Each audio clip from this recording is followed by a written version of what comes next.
At T-Mobile, our critical mission is providing unparalleled 5G coverage for when connectivity is mission critical. Introducing T-Priority, America's best 5G network experience for first responders, even in times of congestion. More capacity, faster speeds, better coverage. T-Priority from T-Mobile, built for tomorrow's emergencies, ready today. Discover more at t-priority.com. For qualifying organizations on eligible rate plans, coverage not available in some areas and may be impacted by emergencies. Holiday presents, in the red corner, the undisputed, undefeated Weed Whacker Guy. Champion of hurling grass and pollen everywhere. And in the blue corner, the challenger, extra strength, Holiday. Eye drops that work all day to prevent the release of histamines that cause itchy allergy eyes. And the winner, by knockout, is Holiday. Holiday, bring it on. When we can take the long view of parenting and we can make our choices based on that, we can ask ourselves, is this going to matter in a month? Is this going to matter in a year? Is this going to matter in 5 years? I think that really can color our choices so much when we're able to kind of look out over a long period of time.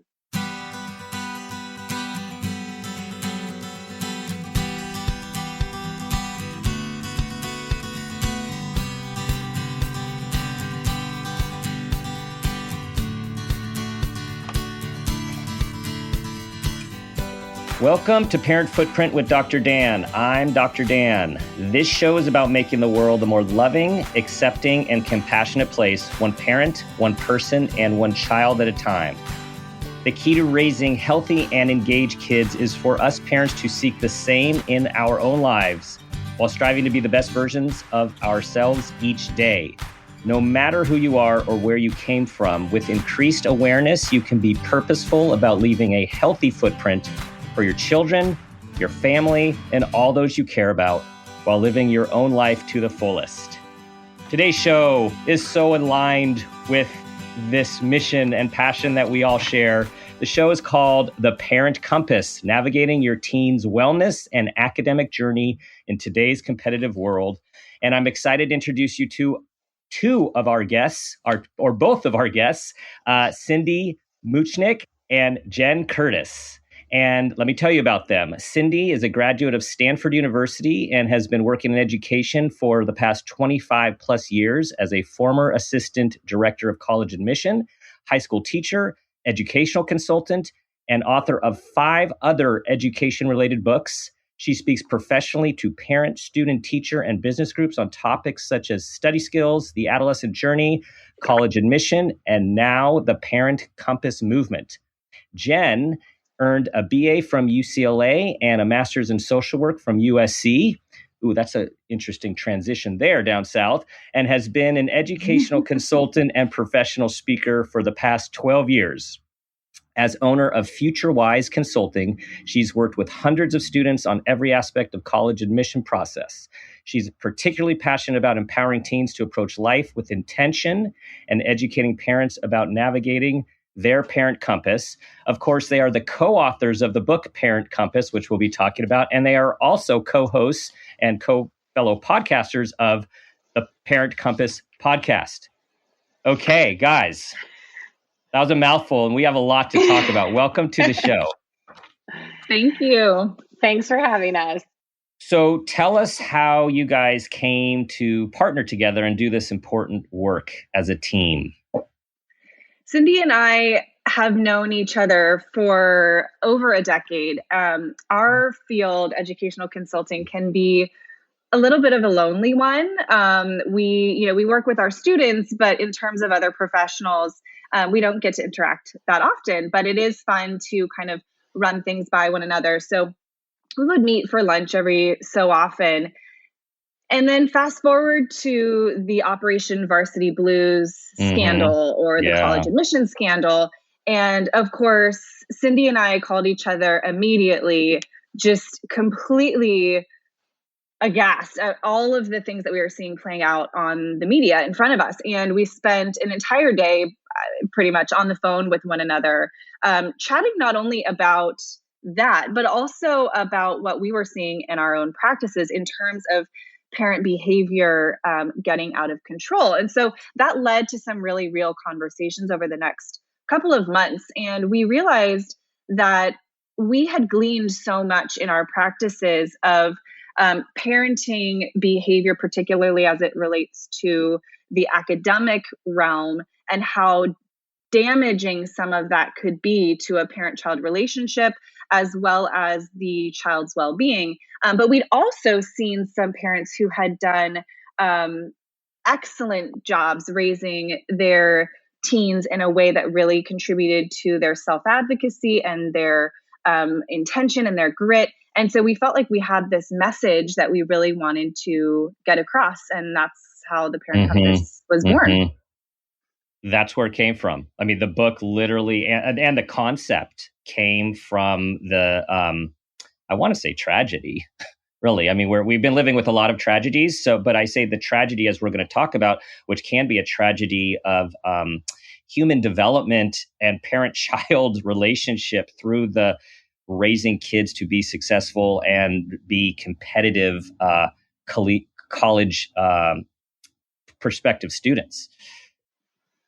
Yeah, I mean, the book, I think the book was really born that day, but it's something that Jenn and I had been thinking about and toying about. And I remember saying to her that day, gosh, I've been thinking about writing this book, and I want to do it justice in the psychology side of things too. And because Jenn had a background in mental health as well, it was just a perfect pairing and partnership. I mean, the process together was wonderful. I never could have written this without my equal partner. And the two of us really delved deep into our own parenting mistakes and successes, but also we consulted with psychologists and other experts, thought leaders, heads of school, teachers, school counselors, therapists, et cetera, to really try to bring the best information together that would support what we're trying to promote, which is this parent compass movement, this sense of, parents knowing not just right from wrong, but helping their kids navigate in healthy ways and knowing when to not get into those, gray areas, how to kind of step out of those and self-reflect and parent in a healthier way. Mm-hmm. And so then how would you, you just started, I believe, did define Parent Compass, but I want to, let's dive deep for everyone, because it, at face value, it's a great concept and so complicated in using this compass, right? So how would you guys describe the Parent Compass?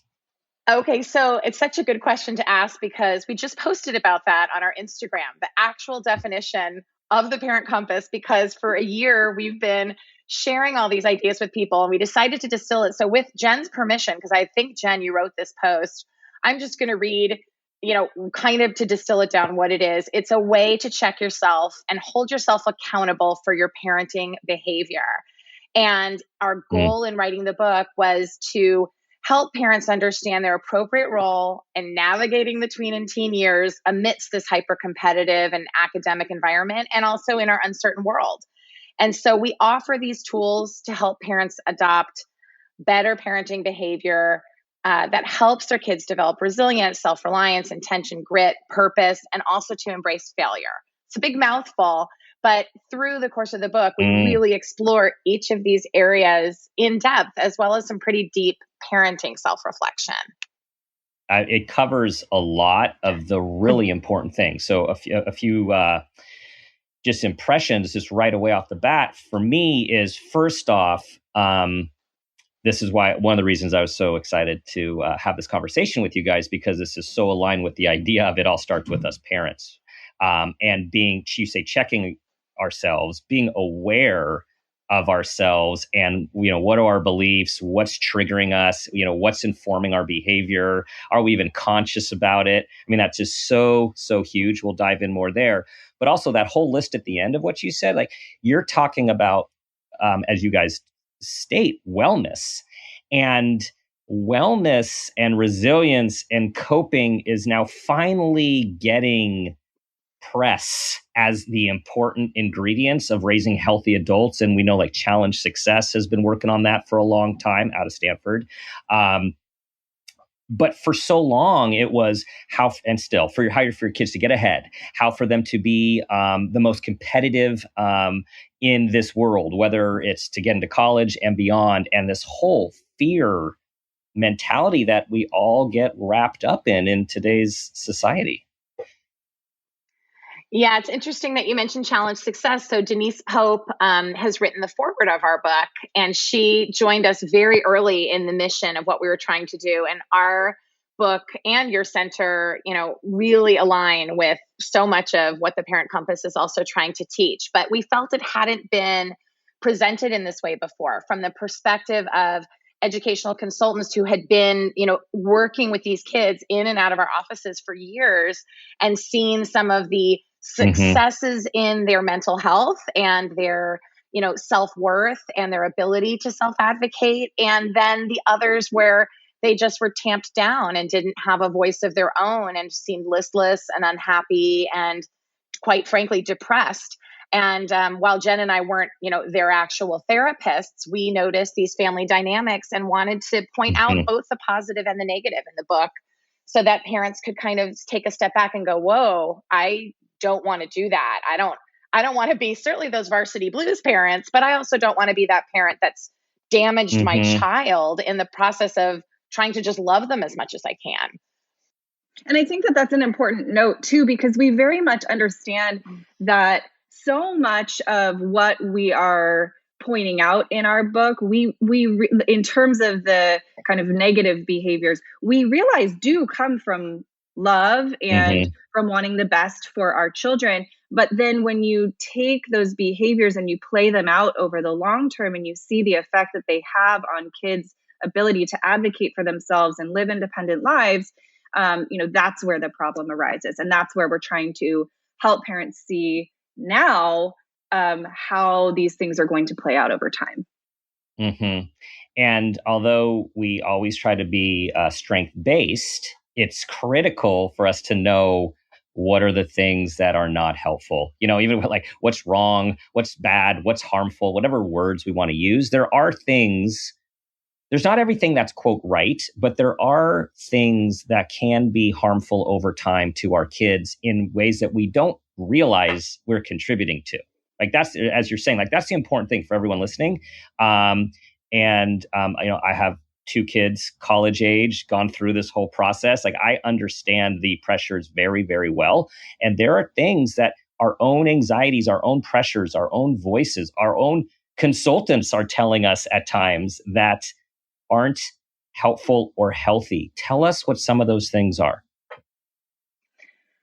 I think something that we see a lot is speaking for or over our kids and not giving them the voice that they need, even from an early age, to, I said it before, to be able to self-advocate. And that translates to advocating for themselves on the soccer field with their coach, or advocating for themselves, certainly in the classroom, seeking out extra help if they need it.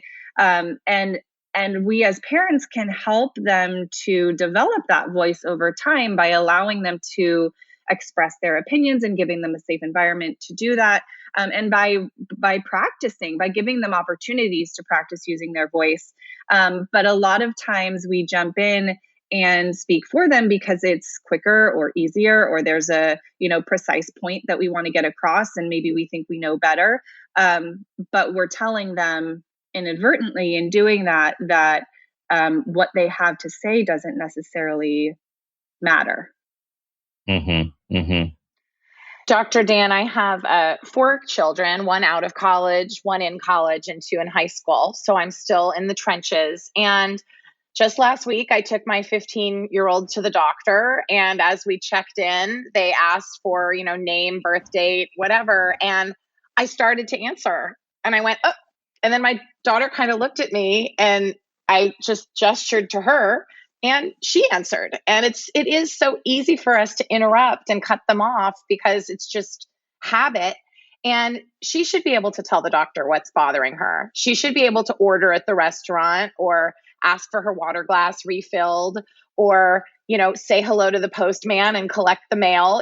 Those are things that I want her to be able to do. And if I'm talking too much which I tend to do, that's one of my flaws as a parent, then I'm not allowing my kids to use their voices. Mm-hmm. Yes. Why do we order for them still? It's like, it's just this natural, when we do that. Why do we do that? It is something actually because of what I've learned as an educational consultant. It was something that I made a point of doing when my kids could talk. We would take them to the restaurants, and I refused to order for them. I refused to even get a glass of water for them, to even ask for coloring for them, because that was something that I had learned in watching some of these parents come in and not letting their 18-year-olds speak to me. Mm-hmm.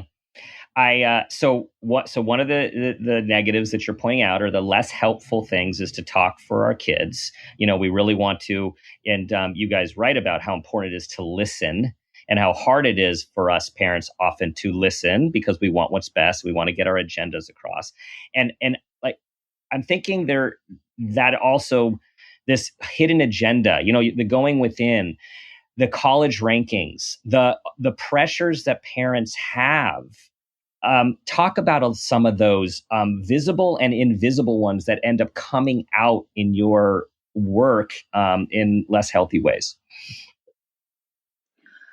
We can start with the rankings since you mentioned that. We wrote a whole chapter on not paying attention to the rankings and, quote, watching your mouth. And the reason is we are big proponents of families, when they're going through the college search, really focusing on the right fit schools for students. And right fit school means that you're matching a student's learning objectives, you're matching students' preferences in terms of location and presence of research on campus. And there can be so many different things that go into making a school the right fit for a student. And its arbitrary place on a numbered list doesn't necessarily translate to finding that right fit school. And what a lot of families don't understand is that the rankings can be and are manipulated. And some of that has played out in the national news. And so we really want families to understand what goes on behind the scenes to produce those rankings lists, what those algorithms really mean, and then to be exploring schools based on its characteristics as opposed to that list. And then the second part of that is watching their mouth. And I think as parents, sometimes we don't understand, particularly as it relates to the college admission process, the biases that we have about certain schools or certain paths for our children, and how we pass along those biases in small comments that we might make about this school. Oh, only this kind of student goes to that school, or and again, that is looking past the fit and focusing only on our own very limited knowledge of what a school might be about. I put example in that chapter about a student of mine who got into a school that the student was really excited about, and the student went over to his friend's house that afternoon and told his friend, and his mom overheard that he'd said he got into this school. And frankly, in my opinion, the school was a very good fit for this student. And the mom immediately said, "Oh, why would you want to go to that school? Oh, you got better options." And lo and behold, the student didn't end up going to that school. And it was heartbreaking for me to hear that story, because we really do need to watch what we say about colleges and really focus on the fit. Mm-hmm. And I've had so many clients pick the more over the years prestigious school. Those are air quotes, the more prestigious school, and it was a terrible fit. And they in our work they were pulled to the one they really liked, but they went for the one with the more impressive sweatshirt and bumper sticker and keychain. And we'd actually talk about that. And so this is so important. Cindy, you were going to say something here. Well, I was just going to say, actually, to add on what you were saying there, but I mean, and you probably saw that same student 2 years later, unhappy with the choice they made, which Jenn and I sometimes find, in our work, that we have kids that transfer and it wasn't what they expected. But one thing I was going to say that aligned with something you said much earlier in our conversation, but also with this topic, was when we completed writing the Parent Compass, we realized there was something really significant missing, which ended up being our first chapter. And our first chapter was a very challenging chapter to write because it forced parents to self-reflect and look back on their own upbringing, their own educational background, their own birth order, their own parenting style, the way they were parented, the role they played in their own family, whether academically or, socially, and how then with a partner, throwing a spouse or a partner into that situation too, now you're parenting a child with these two very different perspectives and backgrounds. And so we created this questionnaire that we've had our families complete. And we've tested them on lots of people, and we've had the parent do their own questionnaire. And there's only one part in our whole book that's really meant for students to read, which is the student questionnaire for teens. And we asked parents to really sit down and think hard and answer what, the best that they can do, what their biases are, and then figure out how to apply those in the healthiest way to their teens. And then the teen questionnaire opens up this dialogue for the parents to sit down. And some parents have said to us, well, how do you get your kid to do that? And, I'm asking them to do some homework. And we found that what actually happened when we were testing this was if a parent said to their teen at the right moment, with probably some food involved and no social media distractions, listen, I want to do a better job as your mom or dad or as your parent. Can you help me do that? And the way you can help me do that is if we both do this questionnaire together and then we talk about it. So if you just try this questionnaire, I'll try mine, and then let's have a conversation. And what we found was that the kids had a lot to say and were so happy to be heard and validated, and that it really did force the parents to kind of redirect or rethink their style or the way they'd been doing things. And so, we found that to be a useful tool. The other thing you mentioned was asking the right questions, not just being a good listener. And so parents tend to just say, how was school today? How was school today? What'd you do today? How did you do on that test? And measuring their, progress academically, as opposed to just more interesting questions, which we list a bunch in the book about, what's something nice that someone did for you today? Or, what was the funniest thing that happened in your day? Or what did you learn from a teacher that surprised you? Something that just is less measuring their academic status. Right. Yeah. Parents. So if you're sick of hearing fine, nothing, boring, I think those are the staple trifecta of responses, check out these questions so you can have some different responses. And you, again, reflection and this first chapter, I believe you guys talk about this of like going down memory lane, which I think is a wonderful way of looking at this for parents to go down memory lane. I'm curious in your work, how many parents have trouble going down memory lane? Because I think it's not always an easy thing to do. And that's a good point, because we recognize, and I think there's even a sentence in that chapter that says, this is the part where you have to be brave. You have to be willing to look at the way that you were brought up and look at, and even if it helps to go speak to a therapist about it and give you insight into the way that you parent and the way that you were brought up in a safe space, that might be a good option for a lot of parents out there. But we do think that it is necessary to be able to look back and understand how our own parenting is a reflection of the way that we were brought up and how we're impacting our kids that way. So yeah, I absolutely do think that it's difficult for a lot of parents, and we point that out. And in fact, many times in the book, we ask parents to be brave, and we understand, because this is all stuff, we've put this stuff out there. And so we do our best to live by a lot of this stuff. We don't do it perfectly by any means. We mess up every single day. Yeah. But it's all extremely difficult to do.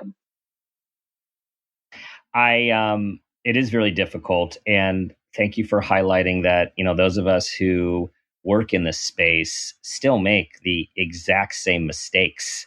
So just want, to validate again, everyone to hear that. And that's how human we are. I had an experience this weekend with our youngest, who's actually seeing her college counselor today, just coincidentally. And we had a situation, and my wife and I talked it through, and we were about to have the talk. And despite all the planning, I still said the thing that I shouldn't have said in the moment, which was the trigger. And I'm like, I cannot believe I just did that. And my wife looked at me like, I don't think that was all that helpful. I'm like, no, it wasn't. And the reason I'm telling the story, though, is figuring out what to do and not beating myself up too much, which I'm very good at. I just found an opening later to go back and put my arm around her and say, you know what? I'm sorry. That wasn't helpful. That was just a dad thing. And I blew it. And the repair is important. And I think, you guys talk about too, I guess this is a segue into, is it ever too late? Can parents make up for some of this ill-informed choices or parenting decisions? I think just like I tell teens every day, you can wake up and be a new person tomorrow. You can make a decision that you're going to reinvent yourself the very next day. And that happens all the time in the teenage years with friend groups and mistakes that kids make along the way and just the process of trial and error. And I feel the exact same way as parents. And I'm so glad you shared that apology, because that is exactly what I find myself doing with my kids too. We are human. They see us as human. I think when you do apologize and are vulnerable to them, it brings you closer, and it shows them that you're not the boss of them. You're not perfect and all of that. You too are trying to do better. And so I just think this, we laugh because we wrote the book for middle and high school parents, but we're finding even parents with younger kids are like, I want to tackle some of this sooner so that I don't get into these mistakes when they're in these preteen or teenage years. So I love the fact that you shared your apology. And I just did the same thing with my 23-year-old last night when we were walking the dog together. I mean, we were out talking and I said something I just shouldn't have, and it changed the entire tenor of our time together. And I said, hey, listen, don't blame me for that. That was a mistake. Let's enjoy the rest of the walk. Let's not have it be ruined by something I said that I just shouldn't have said. I said the one too many. And I think it's really healthy. And I think it's so healthy that therapy and counseling is just so much more on the forefront of our vocabulary now. There's no stigma attached to referencing, oh, my therapist told me X, Y, and Z, or my school psychologist told me this, or, turning for help. So I think it's great. And thank you for sharing your story too, Doctor. Yeah.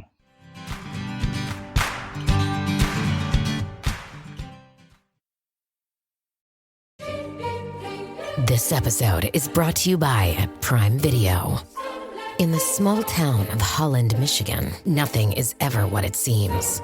Behind the tulip festivals and pretty houses lay dark secrets that threaten to tear a marriage apart. Nicole Kidman stars in this darkly twisted thriller about a wife and mother whose quest to uncover her husband's secrets may get her more than she bargained for. Holland, streaming on Prime Video March 27th. This episode is brought to you by Shopify. Forget the frustration of picking commerce platforms when you switch your business to Shopify, the global commerce platform that supercharges your selling wherever you sell. With Shopify, you'll harness the same intuitive features, trusted apps, and powerful analytics used by the world's leading brands. Sign up today for your $1 per month trial period at shopify.com/tech, all lowercase. That's shopify.com/tech.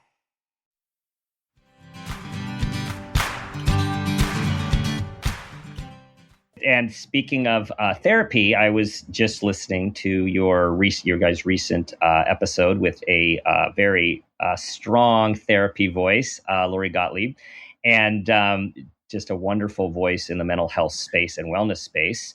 And you guys were talking about the importance of relationship, and your book talks about the importance of relationship, and I want to hear about that here and to share what that sparked in me was several years ago as a new psychologist and a new first parent.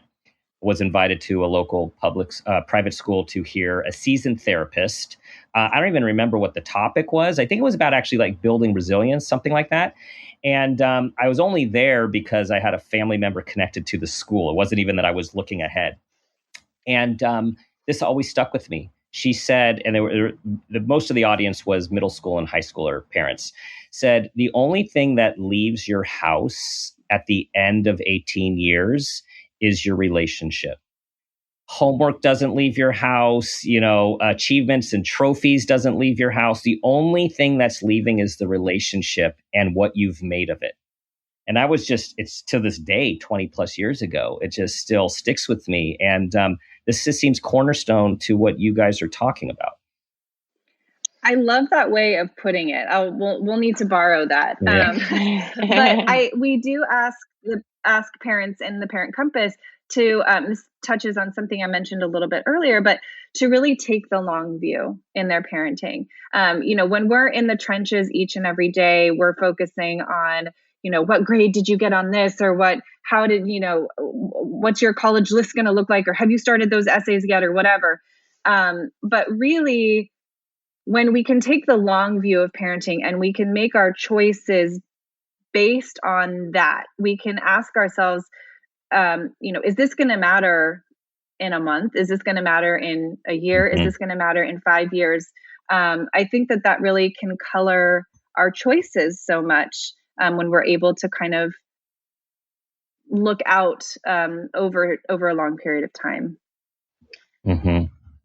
And Dr. Dan, isn't that what we really do all want in the end of all of this? We want nice people who are happy and feel good in their own skin. I mean, I think it's a pretty common goal that we want our kids to be doing things that they enjoy. We say in the book, we had our turn. We had our turn. This isn't our turn. It's their turn to make the mistakes, to explore. And we can guide them and expose them. But if we're pushing an agenda or an interest or an activity that's not bringing them joy or making them happy, which doesn't mean that even an activity they like is going to be irritating and tiring and annoying at times. But the point is that it is their turn. And in the end of it, now that I have, one that's in the real world and one that's in college, you want to, when you do spend time together, you want to like each other. You want to enjoy the time. You want your kids to want to come hang out with you when this is all done. And I think if COVID taught us anything with all of this togetherness, let's, try to embrace the things we like and give each other the space that we also need to just be individuals and go close our doors and make our own choices. Absolutely. And as we back this up, I think this speaks to what you two also talk about, which is, how to cultivate and accept the authentic child you have, then create an inauthentic version, which that usually doesn't lead to that more harmonious relationship, nor does it really help a child. So what would you say about this creating an inauthentic child versus accepting an authentic one? I think when we can see our children for who they are, we can appreciate their interests, even though they're different from ours. We can see that they have different opinions, even though they're different from ours. And we don't need to change those opinions. We can just hear them. I think, when we can truly do that, that right there is exactly where that relationship is going to flourish, because our kids feel heard, they feel understood. Even when we don't totally understand where their opinion is coming from, we can help them feel understood. We can help them feel that we respect their choices. And when we don't truly see them, unfortunately, we undermine our relationship with them, and we can really hurt them very deeply in a very profound way. And a lot of this stuff comes from I want to say myths or falsehoods, because I want to bring this back to research and fact, which you guys live in, and a lot of it comes out of Challenge Success. So just for listeners, Challenge Success is this awesome organization co-founded by Denise Pope and Madeline Levine, wonderful Northern Cal psychologist. And they've done a ton of research. And just so everyone, since the people who are doing a deep dive at this point in life, Denise has been on the podcast in the past a few times, and those episodes, of course, are very aligned with this topic. So just if you want to also go deeper, research shows, and catch me on this, because I want parents to hear this, and we're driven by a lot of BS.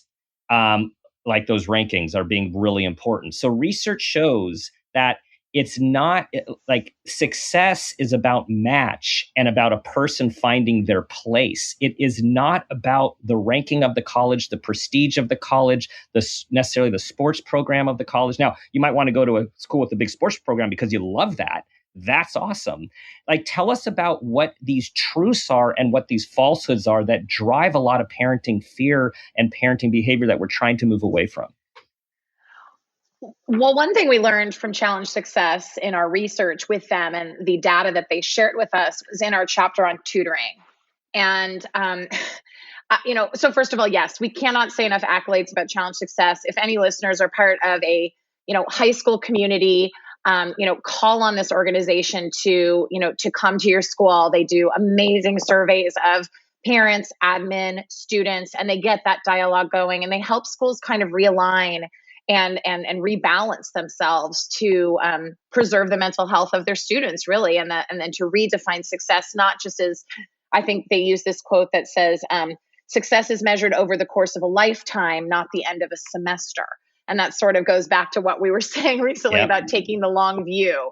And so the data was showing us in the tutoring chapter. So we kind of really take tutoring down a notch, and we have nothing against the idea of tutoring and students getting help. In fact, there's such value in it when a student is really struggling in a course. But to have a tutor for every single course your student is taking in school is like having a babysitter, hold their hand through school. I mean, it's not doing a service to your student. There's a order of events. You go to your teacher first, and then you maybe complain to your parent a little, and then you find an older student that might be able to help you, or a peer tutor at school, or you go to the tutorial that they offer. And then if you're struggling and you haven't found success, then, or an understanding, then you may ask your teacher, can they recommend someone to help you, or will they work with you? Or you then find a tutor for a subject if that's needed, with the goal being to wean off of the tutor. And Jenn, what was the numbers that they told us in the book? Can you recall? We put them in the book about the percentage of, it had to do with tutoring.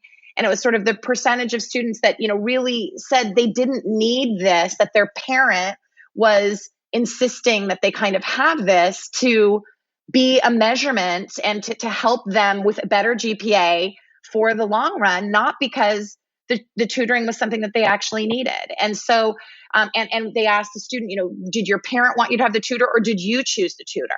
And I'd have to find the page in the book. It's in there, unless Jenn can come up with it. But the point was that they run these numbers and they do these questionnaires and they get this data that is so real and so potent that you kind of say, yeah, why are we spinning our wheels here? Right. The race to nowhere. And I will add to that another truly important thing that I think is really pertinent to this conversation that also comes out of Challenge Success research is the idea that it matters more what a student does in college than where he or she actually goes. And that is backed by their research. And so I think that that's something that parents really need to take to heart. And that statement actually comes toward the end of the book for a reason. That's sort of where we want parents to be left. That's sort of a lasting impression that we want to leave on them, because it is backed in research, and all of this pushing a lot of times does have to do with name. And we think that there's better opportunities at the name brand fancy schools, where that's not necessarily the case. If your student goes to maybe a smaller school where he or she's going to be able to have faculty mentors and hands-on learning opportunities and get some real experience that's going to make him or her employable upon graduation, that could be a much more valuable experience for that student. So really keep that in the back of your mind as you're walking alongside your student during the college admission process.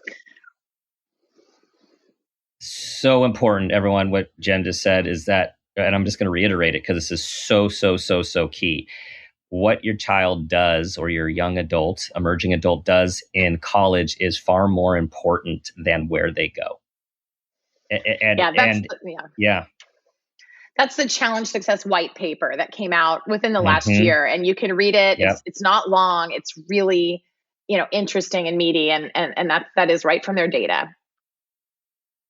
And a little more data for people, because I found this helpful, and I found this data helpful in work with my clients and parents. So check for you guys to check.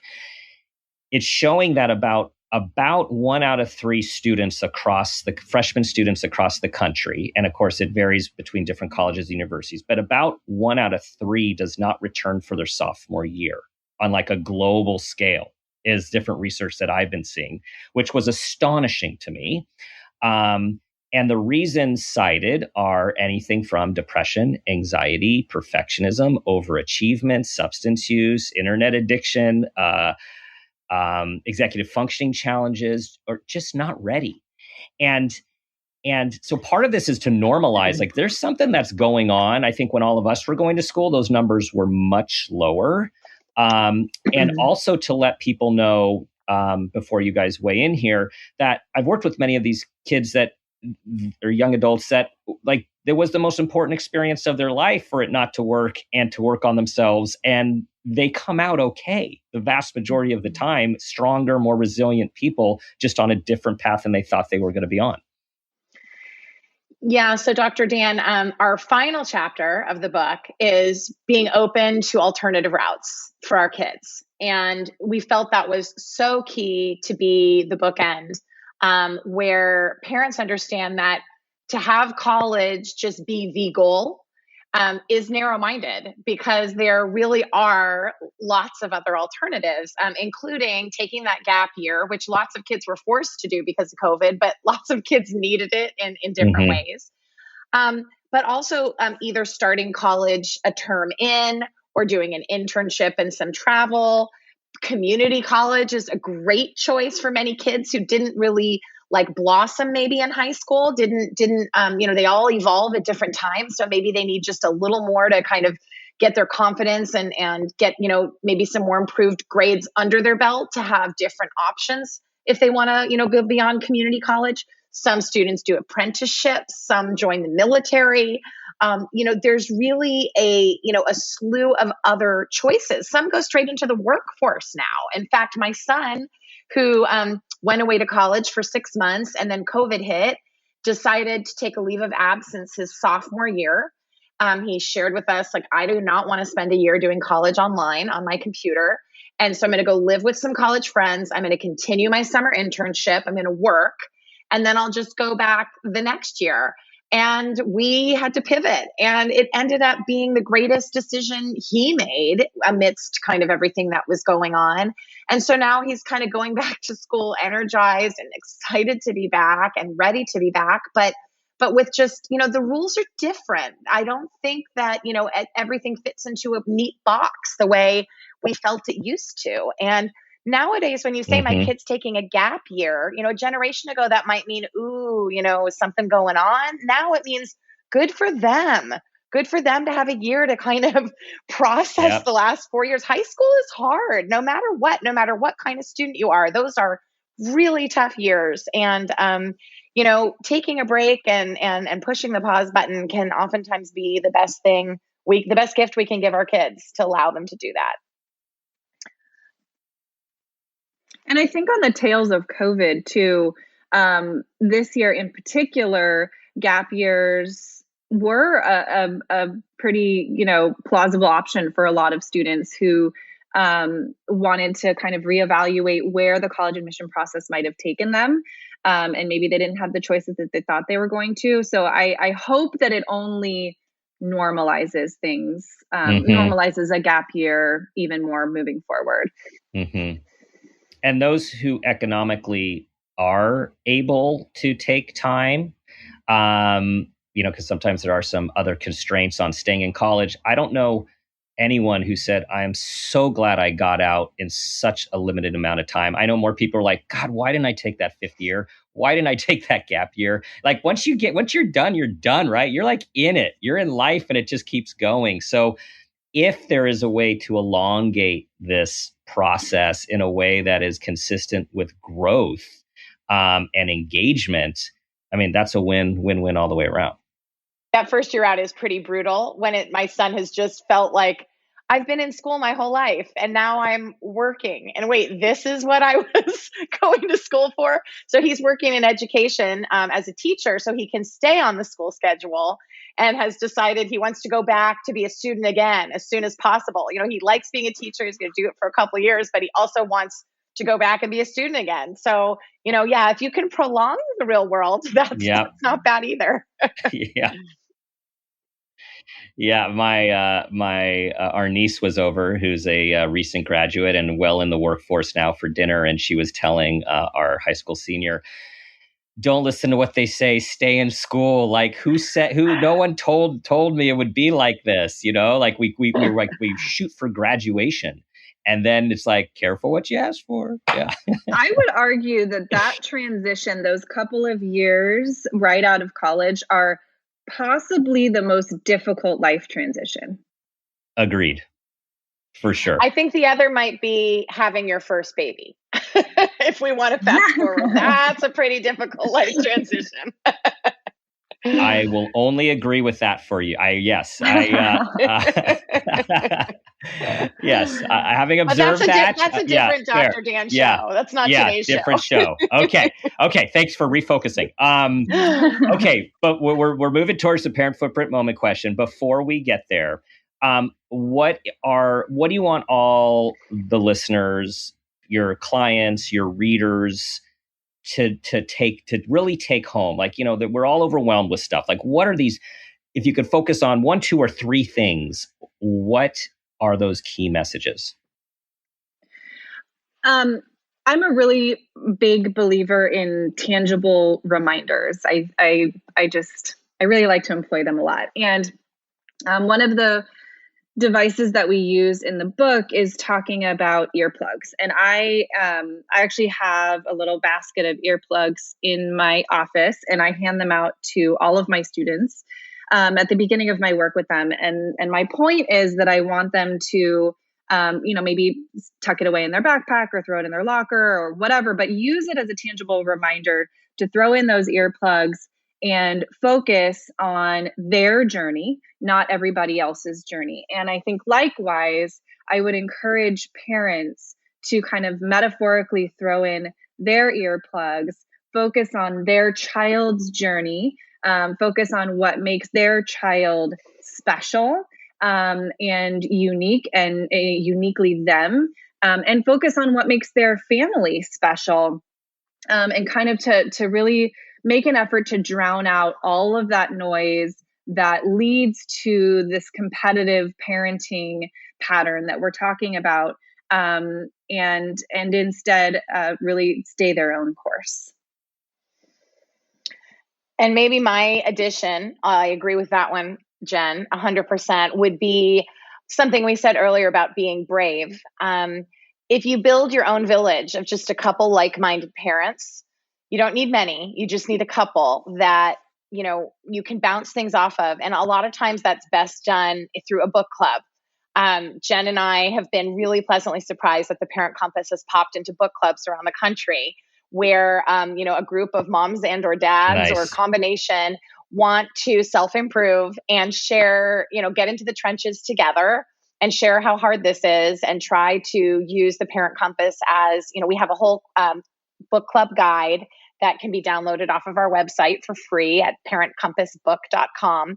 But also in future, the new printing of the book just came out, and the book club guide's in the back of the book. So if you're a veteran reader or have an older copy, you don't have the book club guide.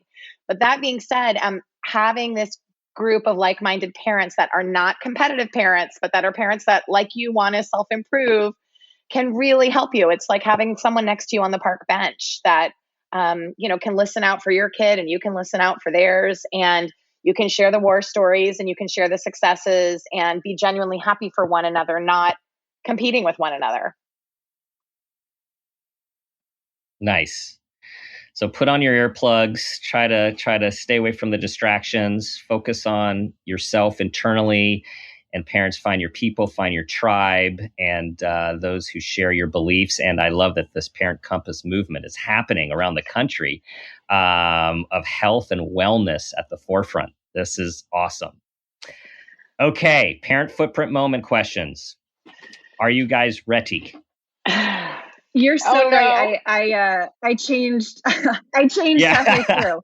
I love it. When you said that, I was like, "Oh, that's not going to be me. I'm not going to do that." You never know. But I did. Okay. All right. So let me ask the question to frame it, and then we'll see what comes out. Okay. Tell us about a time that you had a new awareness about yourself as an individual or as a parent, and that new awareness had a positive impact on yourself, your child, or those you love and care about. Jenn's going first. Oh, no, she's deferring. Jenn or Cindy? I'll go first. That's okay. Jenn's first. Okay. So, having switched gears from what I originally was going to say, I think I'm actually going to choose a parenting moment, where I really realized something about myself and had to make some changes. So my older daughter, years ago, when she was really little, she'd be working on art. She loves art, always has. She'd be working on an art project and she would make a mistake. She would, maybe draw a line where she didn't want it to be. She had an eraser, but she didn't want to erase it because it had to be perfect. And I specifically remember a moment where she had a full-blown tantrum because she messed up her line.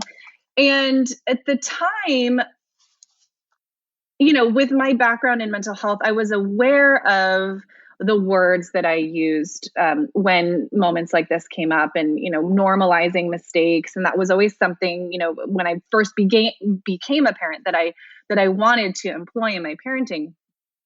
But yet these types of things were still happening. And it really became very clear to me that I can use the words, but that's only part of the battle. And the other part of the battle is my own modeling. And I realized that's so me. I don't throw tantrums at this stage, but I am so upset if I make a mistake or if I mess up, and I have difficulty moving on from it. And so much of what I was seeing play out in her was my own modeling. And so I'm still not perfect at it at all. Oh, well, and there's that perfect word. But I do really try to be aware of not just what I'm telling her about making mistakes, but how I'm truly modeling in my own mistakes. Awesome. And I will say, as a fellow perfectionist in recovery, that the goal is to be perfectionistic about not being a perfectionist. This is such a trick and a conundrum, but just having that awareness, Jenn, like you're talking about, even as you talk about it, is so key. So I completely relate, and thank you for that. All right, Cindy. Dr. Dan. So here's my confession. I have a problem. I have a problem and an addiction to technology. And I write about it with Jenn in chapter 6, the hardest chapter we wrote for the book about technology.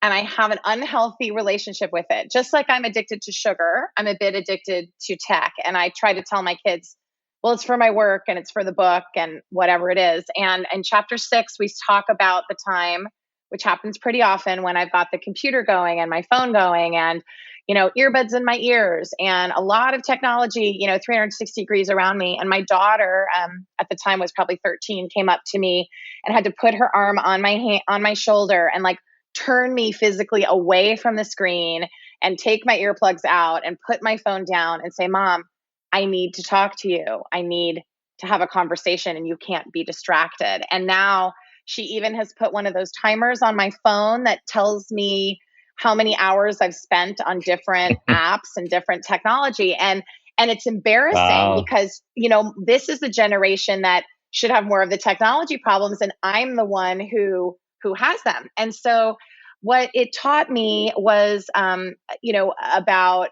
trying to have those tech-free times, which don't always happen, but trying to disconnect more so that you can connect, physically, but also to try to take, these breaks. And so not just when you go on a vacation. And a book that inspired Jenn and I called 24/6 was written by Tiffany Shlain from the Bay Area, who wrote about taking a tech Shabbat from Friday night sundown to Saturday night sundown. In fact, she'd be a great guest on your show. Yeah. She has spent the last 10 years unplugging with her family for 24 hours. And she writes about it. And in my own small way, I'm going to try, because of my daughter and my kids, and that I'm not modeling good behavior. They have way better tech behavior than I do. And they're, in the generation that grew up with the phone, on the umbilical cord.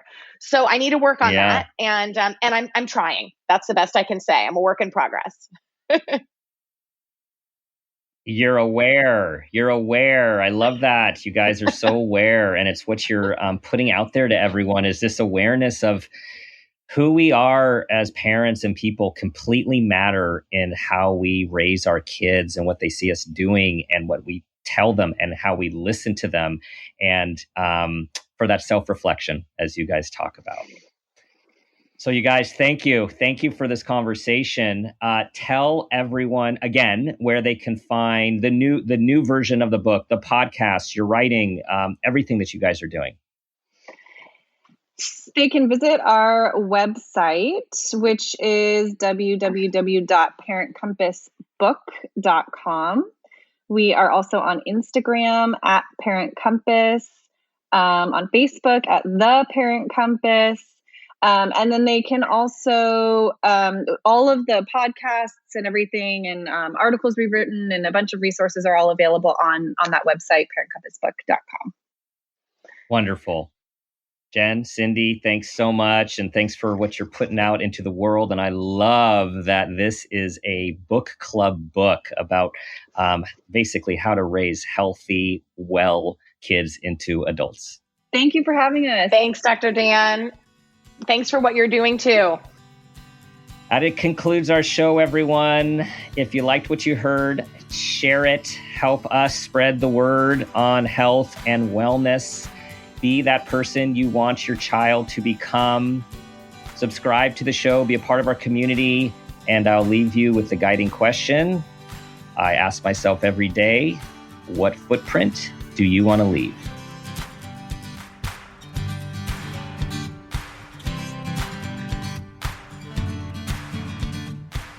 This has been a Peters and Rossi production.